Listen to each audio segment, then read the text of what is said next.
I was really determined to prove those students and professors wrong about Christianity. I kind of wanted to rub it in their faces, if you know what I mean. The problem for me was I couldn't find enough material at the Kellogg College library to prove my main points. And funny how these things happen, I began to get the idea of going to Europe to study original manuscripts that I knew were housed in some of the libraries over there. It was early summer 1958. I had my own money, that wasn't a problem. So I flew to England and just began to read everything I could get my hands on. I read the works of many well-known skeptics. I also examined the writings of a smaller group of individuals, all of them proficient in their areas of expertise, who started out as unbelievers and later became Christians. This intrigued me, and I wanted to find out why. What led them to change? There was Lord Lyttelton, who later became Chancellor of the Exchequer, Gilbert West, Sir William Ramsay, Frank Morrison, C.S. Lewis, all of them educated, successful men and skeptics who became believers after carefully studying the evidence.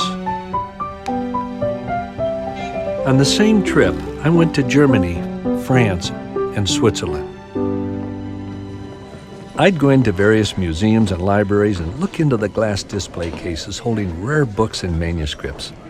I couldn't read Greek or Hebrew, but I knew those manuscripts were real, and I studied the background and significance of each one.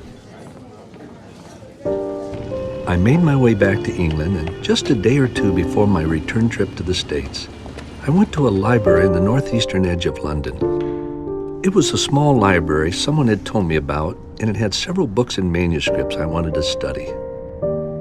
By this time, I was tired, really tired. And I remember it was about 6:30 in the evening, and I leaned back in my chair, put my hands behind my head, and said out loud, "It's true."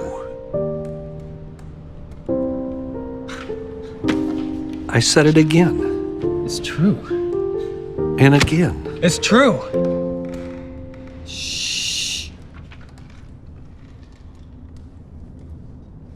I had started my journey an obnoxious agnostic university student who thought Christians were airheads. I had set out to refute their beliefs and disprove the resurrection. But after all my research, in spite of my prejudice, I realized I didn't have a valid defense.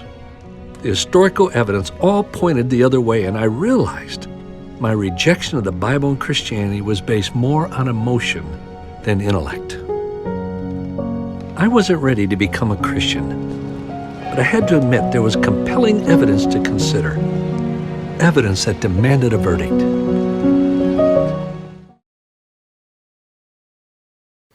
Christianity is not about proving others wrong.